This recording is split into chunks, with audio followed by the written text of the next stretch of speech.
Good morning students. Welcome once again to in my class. आज का जो हमारा टॉपिक है that is the difference between the plant cell and the animal cell. देखो बच्चों, पहले भी हमने डायग्राम कर ली है प्लांट सेल और एनिमल सेल की अच्छे से। जिन्होंने अच्छे से की है, समझी है, उनके लिए टॉपिक कुछ भी नहीं है, जस्ट हमने रिवीजन करना है। आज का टॉपिक हमारा छोटा सा है और जस्ट रिवीजन करेंगे हम। देखो, कभी कभी पेपर में आ जाता है या तो ऐसे आ जाएगा आपको क्वेश्चन दैट ड्रा वेल लेवल डायग्राम ऑफ प्लांट सेल, तो अपने प्लांट सेल की डायग्राम बनानी है। अगर आ जाएगा एनिमल सेल तो एनिमल सेल की बनानी है। अगर डिफरेंस आ जाएगा तो आपने दोनों में डिफरेंस लिखना है। तो देखो, सबसे पहले दो कॉलम्स बने हैं आपके, एक प्लांट सेल का और दूसरा एनिमल सेल का। और यहाँ पे हमने साइड में ये करैक्टर्स लिखे हैं, ठीक है, जिनके बेसिस के ऊपर हम इनमें डिफरेंस देखेंगे। सबसे पहले देखो, सेल वॉल है। सेल वॉल आपको पता है प्लांट सेल में प्रेजेंट होती है, लेकिन एनिमल सेल में ये एब्सेंट होती है। अगर आपने डायग्राम देखी है तो कुछ भी नहीं है, जस्ट रिवीजन है। अगर आप इसको देख लेंगे तो आपको ज़्यादा आसानी रहेगी। बिना देखे कि भी आप बना सकते हैं अपने आप से कि हमने प्लांट सेल के अंदर क्या देखा है और एनिमल सेल के अंदर क्या देखा है, और क्या क्या उनमें डिफरेंसेस हैं और क्या क्या उनमें सिमिलैरिटीज़ भी हैं। देखो, एक जैसे भी हैं और डिफरेंस भी हैं। कंपैरिजन आएगा तो दोनों ही लिखने हैं, अगर डिफरेंसेस आएगा तो सिर्फ डिफरेंस लिखने हैं। और अगर क्वेश्चन ऐसे आता है comparison between plant cell and animal cell, तो दोनों ही देने, डिफरेंसेस भी और सिमिलैरिटीज़ भी। देखो, अगला डिफरेंस क्या है, न्यूक्लियस के बेसिस के ऊपर। न्यूक्लियस जो है वो प्लांट सेल का होता है ई सेंट्रिक और एनिमल सेल का होता है सेंट्रिक। यानी इसका क्या मीनिंग है, प्लांट सेल में हमने पढ़ा था जो इसका न्यूक्लियस है वो थोड़ा सा साइड में होता है। जैसे ये आपने प्लांट सेल बनाया था तो लार्ज वैक्यूल बीच में, और न्यूक्लियस जो है वो थोड़ा साइड में शिफ्ट हो जाता है, इसलिए इसको ई सेंट्रिक बोलते हैं।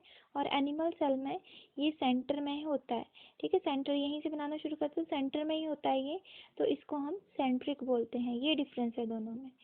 अब प्लाज्मोडेस्माटा, ये in case of plant cell ये प्रेजेंट होते हैं और एनिमल सेल के केस में ये नहीं होते। क्लोरोप्लास्ट प्लांट सेल में होते हैं सिर्फ, क्योंकि यही फोटोसिंथेसिस करते हैं प्लांट सेल सारे, और एनिमल सेल हमारे नहीं करते, तो उसमें एब्सेंट होंगे। वैक्यूल, वैक्यूल देखो प्लांट सेल जैसे दिख रहा है, इसमें ये बड़ा सा है, लार्ज है, और एनिमल सेल में छोटे छोटे होते हैं और बहुत ज़्यादा होते हैं, काफ़ी मतलब एक से ज़्यादा ही होंगे और हर जगह स्कैटर्ड होंगे, फैले हुए होंगे, जैसा कि आपने डिफरेंस में लिखा है। शेप कैसी होगी, जो प्लांट सेल की शेप होती है वो mostly hexagonal, six side, polygonal, बहुत सारी साइड। और जो एनिमल सेल की है देखो, ये वैरी करती है। अभी आपने इतना नहीं पढ़ा, ठीक है, जैसे जैसे आपको आगे पढ़ते जाएंगे आपको क्लियर होता जाएगा। कईयों की ओवल शेप है, कईयों की राउंड शेप है, कोई किसी शेप का है, अलग अलग शेप के एनिमल सेल। हमारे जैसे बॉडी में डिफरेंट बहुत सारे सेल्स की बनी है हमारी बॉडी, ये तो हमने शुरू में पढ़ा था, और उनकी शेप भी जो है वो डिफरेंट ही है, एक जैसी नहीं है सबकी। एनिमल सेल की बात करें तो उनकी शेप भी डिफरेंट ही रहती है। गोल्गी बॉडी, गोल्गी बॉडी जो है देखो, इसकी डिफरेंस की बात करें तो ये प्लांट सेल में हम न्यूक्लियस से थोड़ी सी डिस्टेंस के पे बनाते हैं, थोड़ा सा डिस्टेंस के ऊपर, और एनिमल सेल की बात करें तो ये हम न्यूक्लियस के पास से ही इसको बनाना शुरू करते हैं। तो ये डिफरेंसेस थे। फिर से बोल रही हूँ, डायग्राम अगर आपने पिछली दो वीडियोस ध्यान से देखी हैं, आपको समझ में आ गई हैं, तो ये आप बहुत ईजिली, बहुत ईजिली कर लोगे। सिमिलैरिटीज़ देखो, प्लाज्मा मेम्ब्रेन दोनों में बनाई है, राइबोसोम्स दोनों में बनाए हैं, और दोनों में कौन से हैं, 80S। फिर प्रोकैरियोट्स में कौन से होते हैं, 70S होते हैं, ये भी आप याद रखेंगे। अभी हम इसको ले रहे हैं डिटेल में, ठीक है। माइटोकॉन्ड्रिया दोनों में प्रेजेंट होता है।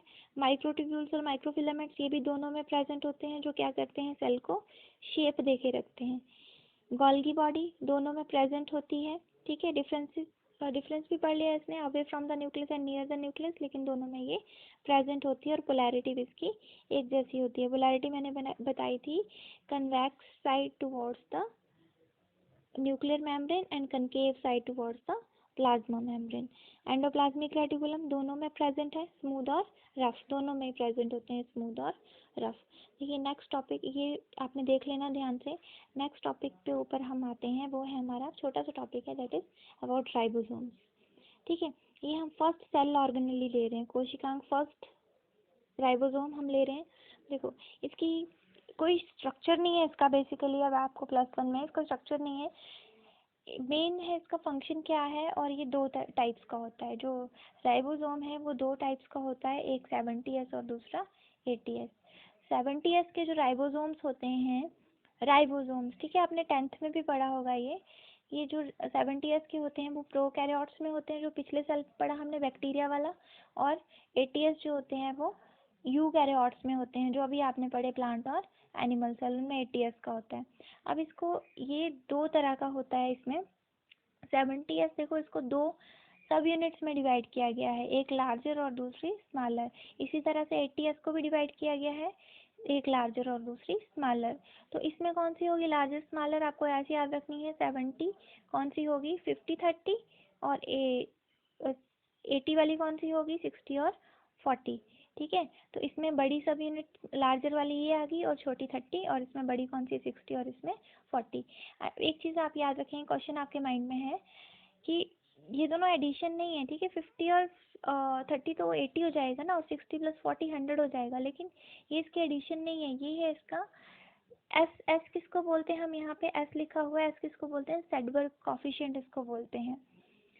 अब ये क्या होता है, देखो आप इसको ऐसे समझ सकते हैं कि जब हम लैब में कोई प्रैक्टिकल करते हैं, आपने केमिस्ट्री का ऐसे मान लो, जो भारी चीज़ होती है वो नीचे बैठ जाती है, और जो हल्की चीज़ होती है वो ऊपर आ जाती है, ठीक है। तो इसी तरह से इसी को हम बोलते हैं सेडबर्ग कॉफिशिएंट या सेडिमेंटेशन रेट। तो किस रेट से वो नीचे बैठते हैं वो वाला रेट हमने यहाँ पे लिया है, 50s के, 30s, 60s, 40s। तो ये आप याद रखेंगे शॉर्ट में, दैट राइबोसोम्स दो तरह के होते हैं, 70 और 80। 70 किस में होते हैं, प्रोकैरियोट्स में, और 80 होते हैं यूकैरियोट्स में। इसकी दो सब यूनिट्स कौन सी हैं, 50-30, और इसकी कौन सी हैं 60 और 40। और इसमें लार्जर कौन सी है और स्मॉलर कौन सी है, और इसमें कौन सी, और इसमें देखने से ही पता चल रहा है, 60 बड़ा है तो 60 लार्जर, ठीक है, इस तरह से। और एस क्या है, सेडबर्ग कॉफिशिएंट और सेडिमेंटेशन रेट, ठीक है, ऐड नहीं करना है इसको, दैट इज सेडिमेंटेशन रेट और सेडिमेंटेशन कॉफिशिएंट और सेडबर्ग कॉफिशिएंट इसको बोला जाता है, ठीक है। फंक्शंस देखिए, help in the synthesis of protein, protein की सिंथेसिस में ये हेल्प करती है, ठीक है। राइबोसोम का सबसे मेन फंक्शन है, या तो वो फ्री होंगे या तो किसी मेम्ब्रेन के साथ बाउंड होंगे, लेकिन उनका क्या काम रहेगा, हमेशा प्रोटीन बनाने का। और यहाँ पे देखिए कि इंपॉर्टेंट टर्म पॉलीराइबोसोम और पॉलीसोम क्या होता है। पॉलीराइबोसोम, जैसे मान लो ये आपका mRNA स्ट्रैंड है, अब इसके साथ राइबोसोम अटैच है, 1 2 3 4, इसके साथ राइबोसोम अटैच है, इसी को हम बोलेंगे पॉलीराइबोसोम। जैसे मान लीजिए ये इसकी स्मॉलर सब यूनिट और ये इसकी लार्जर सब यूनिट, लेकिन एक्चुअल में स्ट्रक्चर ऐसा नहीं होता है, हम अपने समझने के लिए बना रहे हैं। अभी आपने पढ़ा ना, इसमें दो होती हैं, एक छोटी एक बड़ी, तो मान लो ये छोटी है और ये बड़ी है, ये छोटी है ये बड़ी है, इसके साथ ये mRNA के साथ इस तरह से अटैच है, mRNA के साथ से, दिस इज योर mRNA।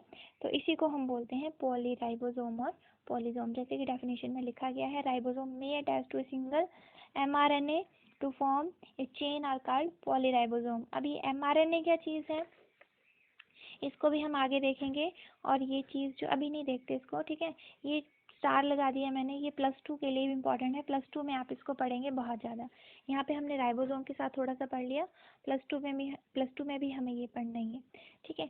और लास्ट देखो, इंक्लूजन्स या इनकल्शन बॉडीज़ क्या होती हैं, देखो ये होती हैं प्रोकैरियोट्स में, ठीक है, ये प्रोकैरियोट्स में होती हैं। प्रोकैरियोट्स फिर से रिकॉल करो कौन सा था, बैक्टीरियल सेल था। अब उसके अंदर कुछ एक बॉडीज़ होंगी, जिनमें जो फूड है वो स्टोर होके रहेगा।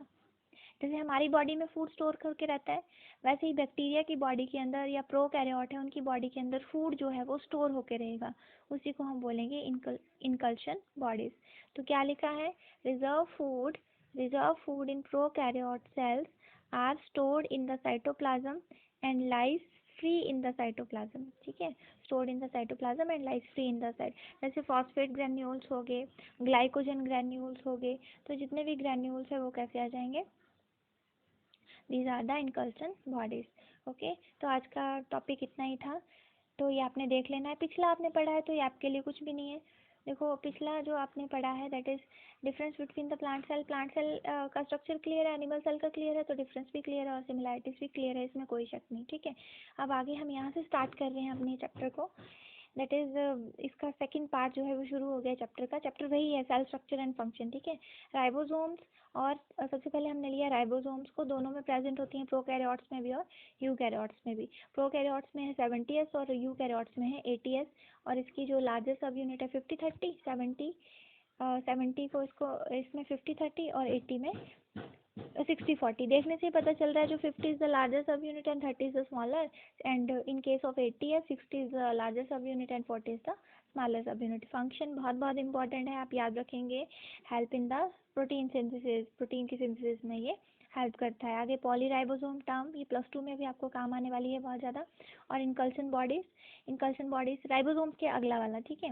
उसी तरह से हम सारी सेल ऑर्गेनिज लेंगे, Golgi body, endoplasmic reticulum, everything we have to discuss in this chapter, ठीक है। तो आगे हम मिलते हैं नेक्स्ट वीडियो में। Thank you class.